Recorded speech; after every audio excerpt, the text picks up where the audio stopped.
blessings and my duas will be there for this school forever. Thank you all for giving me this opportunity.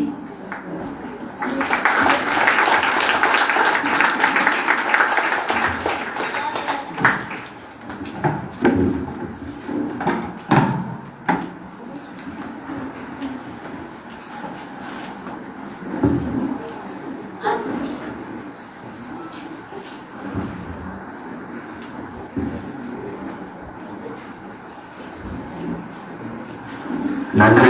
ஜஸாக்குமுல்லாஹு கைரன் கைரனில் ஜஸா. அது நீங்கள் கேட்டது நெடுகருக்கு அழைப்பினை ஏற்று சமூகம் தந்த உரை நீங்கள் கேட்டிருக்கிற நிகழ்வில் அடுத்த நிகழ்வுக்கு செல்வோம். நிகழ்வில் அடுத்த நிகழ்வாக இடம்பெறவிருப்பது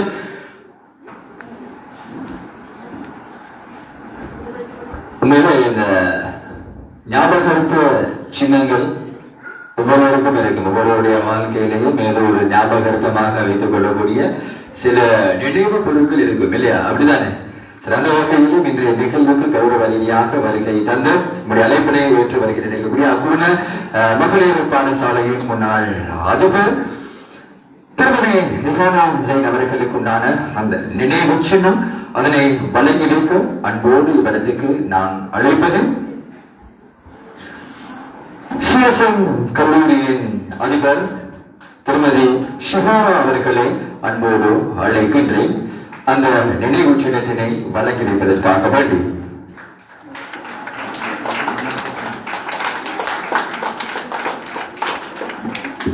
அந்த நினைவு சின்னத்தினை பெற்றுக்கொள்ள அன்போடு நான் அழைப்பது இந்த நிகழ்வுக்கு கௌரவ அதிதியாக வருகை தந்திருக்கின்ற முன்னாள் அக்குரண மகளிர் வித்யாலயத்தின் அதிபர் திருமதி ரிஹானா ஜெயின் அவர்களுக்கு உண்டான நினைவு சின்னம் இங்கே வழங்கி கௌரவிக்கப்பட்டுக் கொண்டிருக்கிறது. நன்றிகளும் பாராட்டுகளையும் தெரிவித்த வண்ணம் நிகழ்வில் தொடர்ந்தும் இனி அடுத்த நிகழ்வுக்கு செல்வோம். நிகழ்வில் அடுத்த நிகழ்வாக இடம்பெறவிருப்பது இன்றைய சமூகத்தின் ஒரு குரல் என்றுதான் சொல்ல வேண்டும். அதற்கு முன்பதாக சிலர்கள் வண்ண வண்ண ஆடை அணிந்திருக்கும் வண்ண பூச்சுக்கள் மழலை மொழியில் கொஞ்சம் கிளிகள் கட்டணை கட்டாத அதிசய குழந்தைகள் என்று சொல்லுவார்கள். இந்த குழந்தைகளை உண்மையிலே இந்த குழந்தைகள் பேசுகின்றதை போன்று நான் பேசினால் நீங்கள் சிரிப்பீர்கள். அது என்ன இடத்துக்கு பொருத்தமற்றதாக இருக்கும். ஆனால் சிறு குழந்தைகள் பேசுகின்ற சந்தர்ப்பங்களில் அவர்களுடைய குரல் மூலமாக அது பாடினாலும் சரி அல்லது ஒரு சும்மா ஒரு சத்தத்தை போட்டாலும் அந்த குரல் கணீர் என்று எப்படி ஒழிக்கும். அப்படித்தானே? அப்படியான அந்த குழந்தைகள் மூலமாக மேடை ஏறி ஒரு நிகழ்வு பலஸ்தீனை பற்றிய ஒரு பாடல் இடம்பெறவிருக்கிறது. எனவே அந்த மாணவ மாணவிகளை அன்போடு மேடை கலைக்கின்றேன்.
உடைத்தம்மை துவம்சம் செய்ய உலகமே திரண்டாலும் அடியோடு மரம் போனார் சாய்ந்தாலும் மீண்டழுவார் மனமெங்கும் உன் கனவு சஜிதாவில் வீழ்கின்றோ மனமெங்கும் உன் கனவு சஜிதாவில் வீழ்கின்றோ.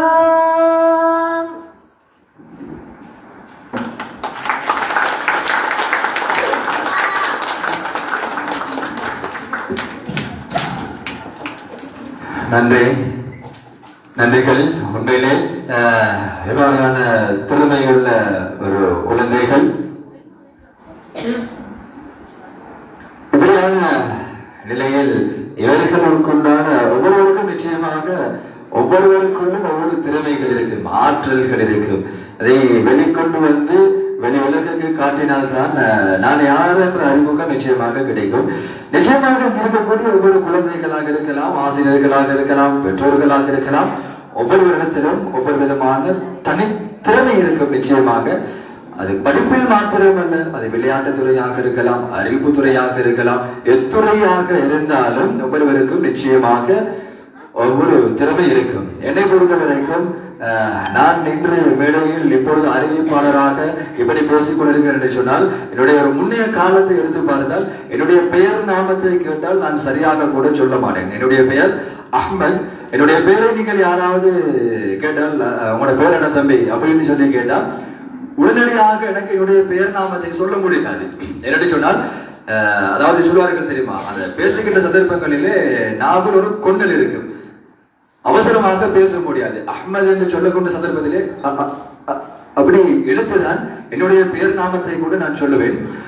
ஆனால் இறைவனுடைய உதவியால் ஒவ்வொரு நாள் காலை பொழுதிலும் நிச்சயமாக ஒவ்வொரு விதமான துஆக்களை ஓதி, தொடர்ச்சியாக ஒவ்வொரு காலை பொழுதிலும் துஆக்களை ஓதி அதற்குண்டான பயிற்சிகளை மெத்ததுக்கு பின்னால் ஆரம்பத்திலே நான் ஊடகத்துறையில் காலம் வைக்கின்றேன் என்ற சந்தர்ப்பத்திலே நம்முடைய நண்பர்கள் எல்லாம் கேட்டார்கள், அட நீதான் பேசவே மாட்டியே, எப்படி நாம மீடியாவுக்கு போகணும்னு சொன்னா பேசிக்கிட்டே தானே இருக்கணும், மைக்க பிடிக்கிறதும் பேசுறதும் தானே வேடு, எப்படி பேசுவான்னு சொல்லி கேட்டாங்க.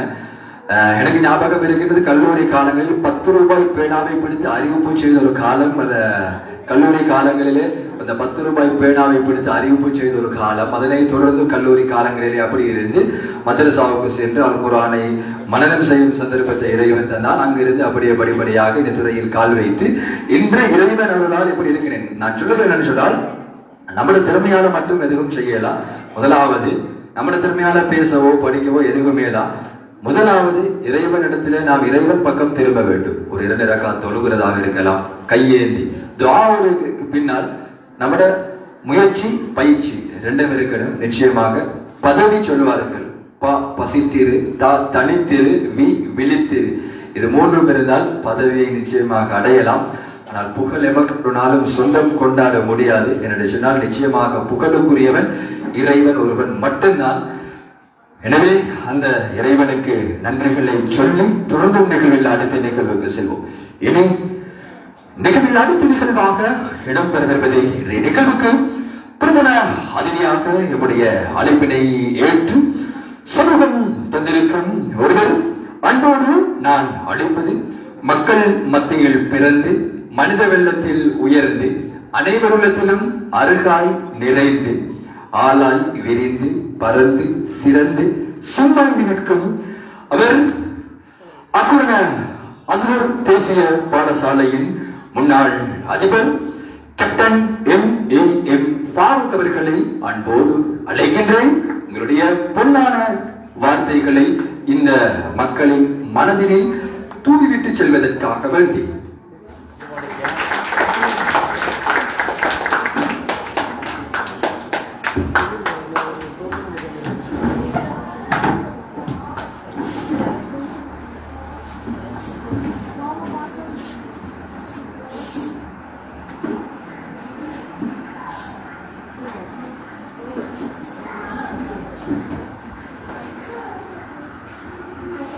பிஸ்மில்லாஹிர்ரஹ்மானிர்ரஹீம். எல்லா புகழும் இறைவனுக்கு. அந்த அல்லாஹ் ஒருவனே துணை நமக்கு.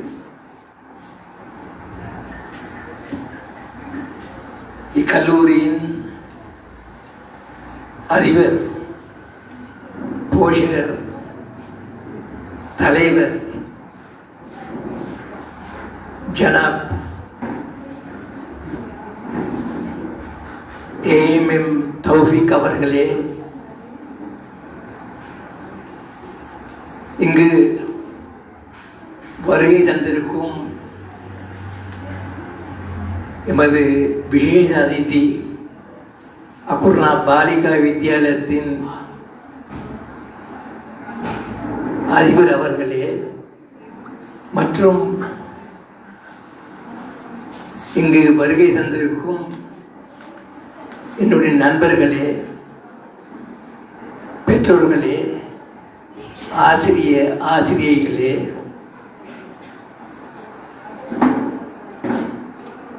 எல்லோருக்கும் எனது அன்பார்ந்த சலாம். அஸ்ஸலாமு அலைக்கும் வரஹ்மத்துல்லாஹி வபரகாத்துஹு. நான் இங்கு அதிகமாக கதைக்க விருப்பமில்லை.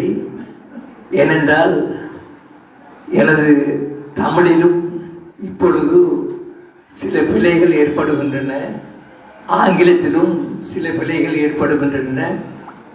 இதற்கு காரணம் எனது ஞாபக சக்தி குறைந்து கொண்டு வருவதுதான். எனவே என்னை மன்னிக்குமாறு மிகவும் அன்புடன் கேட்டுக்கொள்கிறேன்.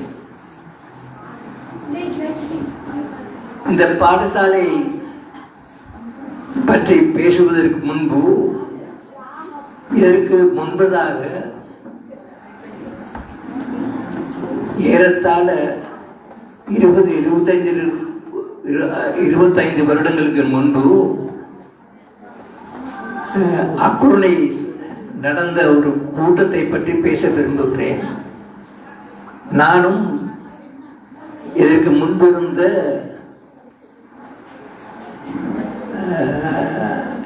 எமது அசார் பாடசாலையின் முன்னாள் அதிபர் சுபைர் அவர்களும் லயன்ஸ் கிளப் என்றதில் சேர்ந்துள்ளோம். பிறகு கொஞ்ச காலத்திற்கு பிறகு சுபைர் அவர்கள் லயன்ஸ் கிளப்பை விட்டுவிட்டு அக்குர்ணையில் சிஎஸ்ஐ கம்யூனிட்டி சர்வீஸ் மூவ்மெண்ட் என்று ஒன்றை ஆரம்பித்தார். அதற்கு உறுதுணையாக நின்றவர் தான் எமது இப்பாடசாலையின் இப்போதைய அதிபர் ஜனாப் தௌஃபீக் அவர்கள். லயன்ஸ் கிளப் கூட்டங்களுக்கு நாங்கள் 2000, 3000, 4000, 5000 இப்படியாக கட்டிக்கொள்ள வேண்டும் ஒரு கூட்டத்திற்கும். ஆனால் மிஸ்டர் சுபைர் அப்படி செய்யவில்லை. ஒவ்வொருவருக்கும் ஒரு சாப்பாடு கொண்டு வர சொல்லியிருந்தார். அதைத்தான் எல்லோரும் பகிர்ந்து சாப்பிட்டார். சரியான சரியா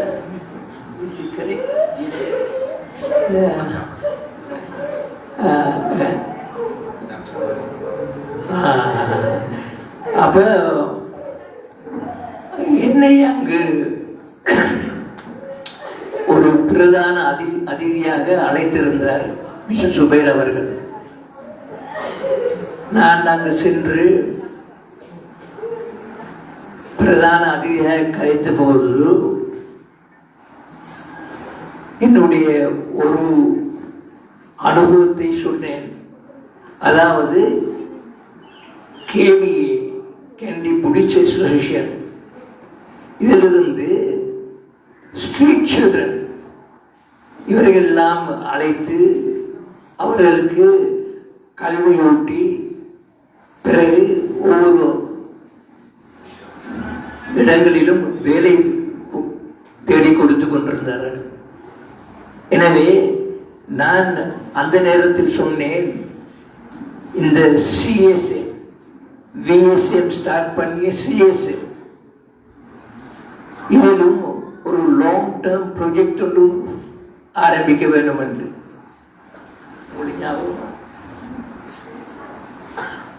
அப்பொழுது மிஸ்டர் தௌஃபீக் அவர்களும் அதை ஆமோதித்தார்கள்.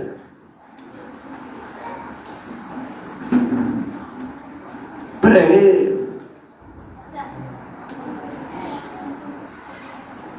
மிஸ்டர் சுபைர் அவர்கள் இதை சிறிய அளவில் துவங்கி வைத்தார். அதை இவ்வளவு பெரிய அளவிற்கு கொண்டு வந்தது எமது தௌஃபீக் அவர்கள். அவர்களுக்கு எமது நன்றியையும் துஆவையும் இத்துடன் அர்ப்பணிக்கிறேன்.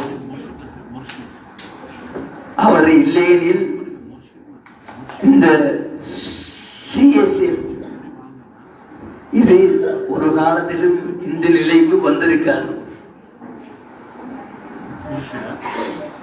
அவர் எல்லா பழைய மாணவர்கள், ஜப்பான், இன்னும் பழைய மாணவர்கள் எங்கெங்கு இருக்கிறார்களோ அவர்களை கூட்டி அவர்களிடமிருந்து சிறிது காசு வாங்கி இதை இந்த அளவு கொண்டு வந்திருக்கிறார். அதற்கும் நாம் இவரை பாராட்ட வேண்டும்.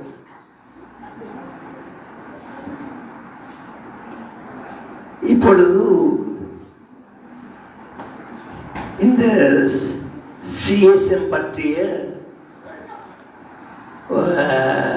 ஒரு சிறிய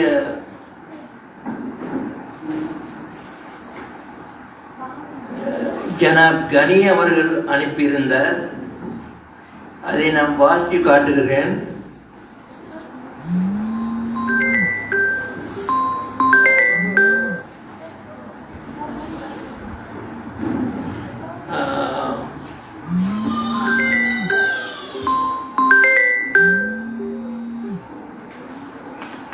Community service movement is a welfare organization engaged in social service in the district, with forming a school for special needs. Vision of CSM school for special needs, rehabilitation and socialization of children suffering from disability. Established in the year 2003 in a rented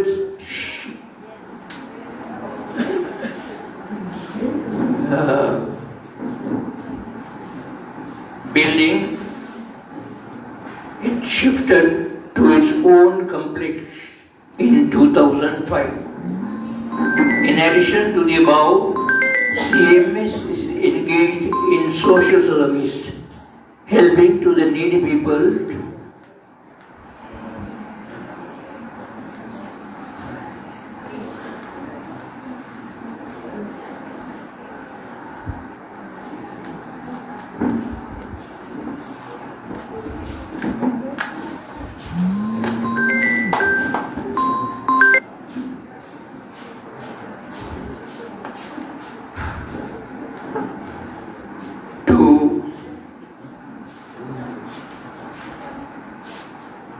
to make use of this institution for their benefits. இதுதான் இந்த சிஎஸ்எம்மின் கொள்கை. Vision என்று ஒன்று இருக்கிறது, அதாவது தூர நோக்கு. அது மிகவும் கிளியராக இருக்கிறது. இதன் அடிப்படை நோக்கமே அடுத்தவர்களுக்கு, அதுவும் மற்றவர்களைப் போலெல்லாம் அல்லாது ஒரு சில விஷயங்கள் குறைந்த மாணவர்களுக்கு உதவி செய்த உங்களுடைய பெற்றோர்களுக்கு நான் சொல்ல வேண்டியது ஒன்று. இப்பொழுதும் உங்கள் பிள்ளைகள் மழலை பேச்சைத்தான் பேசிக் கொண்டிருக்கிறார்கள். இதைத்தான் திருவள்ளுவரும் சொன்னார், குழல் இனிது யார் இனிது என்பர் தம்மக்கள் மழலை சொல் கேளாதவர். எனவே நீங்கள் சந்தோஷப்பட வேண்டும். இன்னும் நீங்கள் உங்களுடைய பிள்ளைகள் மழலை சொற்களை தான் கேட்டுக்கொண்டிருக்கிறீர்கள்.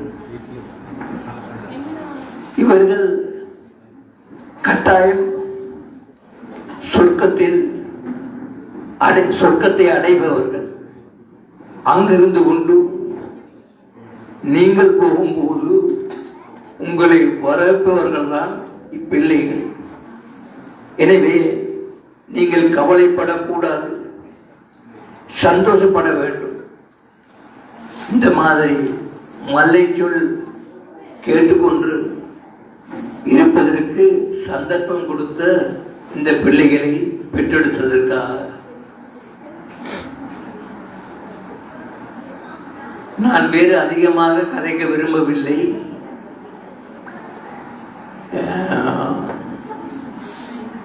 திரும்பவும் ஒரு முறை சொல்ல வேண்டுமானால், இங்குள்ள ஆசிரியர்கள் அவர்களும் நான் இப்பொழுது கவனித்துக் கொண்டிருந்தேன், மிகவும் வேண்டுதலாக கஷ்டப்பட்டு வேலை செய்கிறார்கள். அவர்களுக்கும் எனது நன்றி. அவர்களை நான் பாராட்டுகிறேன்.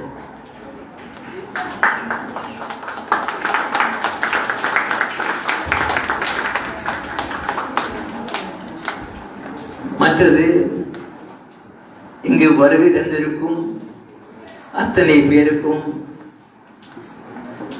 எனது சலாத்தை கூறி என்னுடைய ஒரு சில வார்த்தைகளை முடித்துக் கொள்ளுகிறேன். அஸ்ஸலாமு அலைக்கும் வரஹ்மத்துல்லாஹி வபரகாத்துஹு.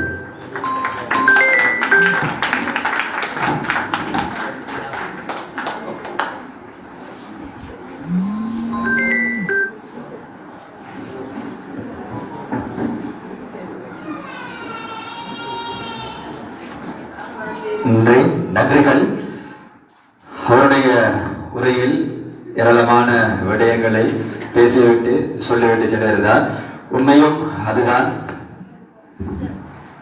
சந்தர்ப்பம் வழங்குகின்ற சந்தர்ப்பங்களில் தான் அடுத்தவர்களும் இளம் சிறார்களும் இன்றைய சிறார்கள் நாளைய தலைவர்கள் என்று எல்லோராலும் பேசப்படுவதுண்டு, கேட்கப்படுவதுண்டு. ஆனால் அவர்களுக்கு உண்டான சந்தர்ப்பங்களை இருக்கின்ற மூத்தவர்கள் வழங்குகின்ற சந்தர்ப்பங்களில் தான் நிச்சயமாக அவர்கள் வளர்ந்து வருவார்கள். அவர்களுக்கு உண்டான அங்கீகாரம் சமூகத்திலே நிச்சயமாக கிடைக்கும். அந்த வகையில் அவருடைய உரையில் அழகாக ஏராளமான விடயங்களை, இந்த குழந்தைகளுடைய விடயங்களை சொல்லியிருந்தார்.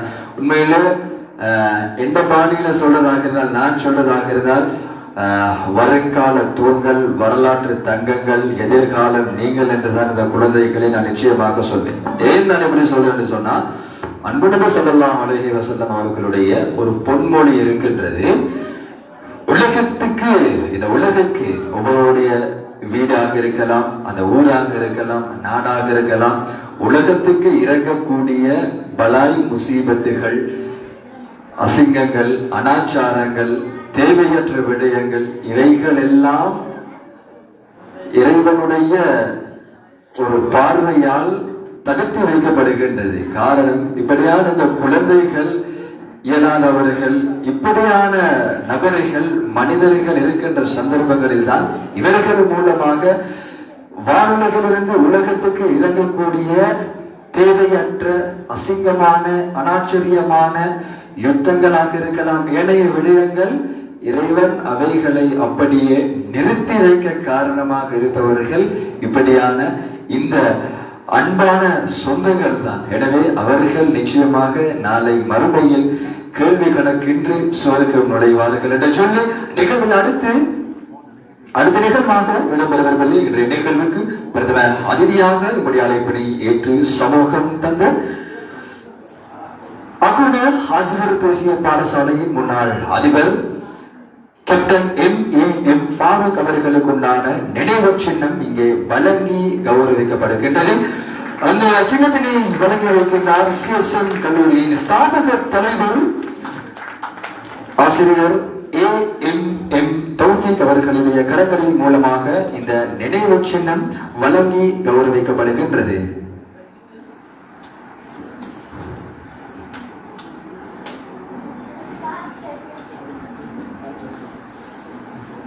நன்றிகள், வாழ்த்துக்கள். அதனை வழங்கி வைத்தவருக்கும் பெற்றுக்கொண்டவர்களுக்கும் நன்றிகளும் வாழ்த்துக்களையும் தெரிவித்துக் கொள்கின்றேன்.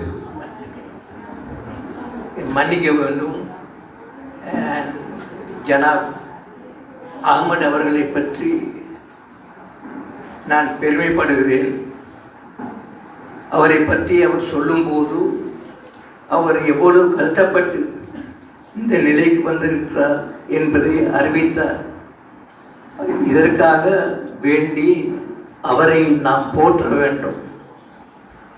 எல்லாம் வல்ல அல்லாஹ்வின் துஆ பரக்கத் அவருக்கு கிடைக்க வேண்டும் என்று நான் பிரார்த்திக்கிறேன். அஸ்ஸலாமு அலைக்கும். நன்றிகள். எதிர்பாராத ஒன்றை எதிர்பாருங்கள் என்று சொல்வார்கள். அப்படித்தான் எதிர்க்கும் என்று நான் நினைக்கின்றேன். மேலே சொல்வார்கள், புகழின் பின்னால் நீ போனால் அது பொய்மான். அப்படித்தானே? புகழின் பின்னால் நீ போனால் அது பொய்மான், புகழ் உன் பின்னால் வந்தால் அது நிஜமான். அப்போதுதான் அதற்கு நீ எஜமான். அப்படிதானே? ஆனால் புகழ் எமக்கு சொந்தமில்லை. புகழுக்கு சொந்தக்காரன் அல்லாஹ் ஒருவன் மட்டும்தான்.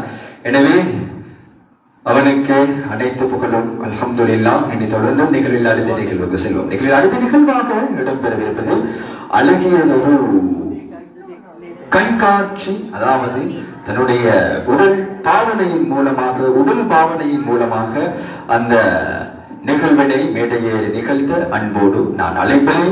மாணவன் அம்ஹர் அவர்களை அன்புடன் அழைக்கின்றேன்.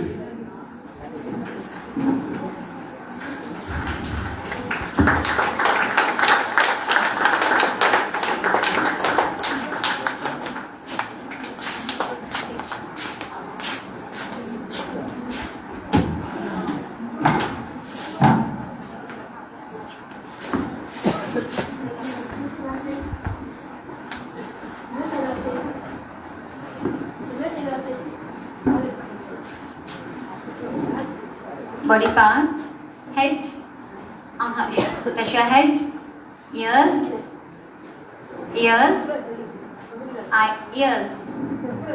eyes, touch your eyes,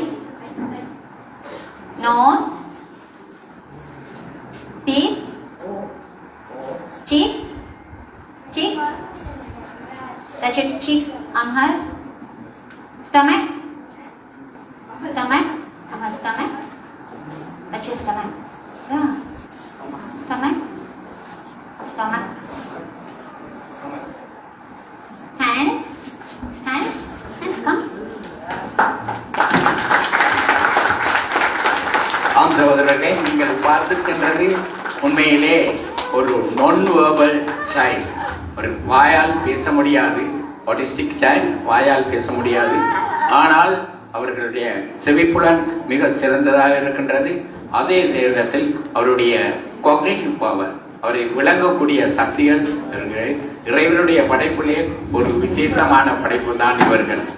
இறைவனுடைய படைப்பிலே ஒரு விசேஷமான படைப்புகள். அவர்களுடைய நடத்தைகளுக்கு சில நேரம் காரணங்கள் இருக்காது. இதை நாங்கள் ஆங்கிலத்தில் டிமிங் என்று சொல்வோம். அவர்களுடைய அந்த ஓவலோடான அந்த சென்சரி இஃபெக்ட்ஸை அவர்கள் டிமிங் மூலம் அவர்கள் அதை குறைத்துக் கொள்வார்கள். அதை பற்றி யாரும் பயப்பட தேவையில்லை. அது மட்டுமல்லாமல் அறிவிப்பாளர் என்னை மன்னிக்க வேண்டும் இடை குறுக்கீடு செய்வதற்கு. இங்கே இந்த மேடையிலே ஏறிய சில பிள்ளைகளில் உலகத்திலே 5000 பிள்ளைகளில் ஒருவரும் இங்கே ஏறினார். உலகத்திலே 5000 பிள்ளைகள் தான் அந்த பிள்ளையை போன்ற பிள்ளைகள் இருப்பார்கள். அவர்களில் ஒருவரும் இங்கே ஏறினார். இன்னும் சிலர் அறிவிப்பாளர் சொன்னது போல் ஸ்டமரிங், பேச முடியாமல் இருந்த பிள்ளைகள், பேச்சை தொடங்க முடியாமல் இருந்த பிள்ளைகள் இங்கே ஏறினார்கள். அதே போன்று பேசுவி பழக்கமே இல்லாத சமூகத்துக்கு ஒரு மேடைக்கு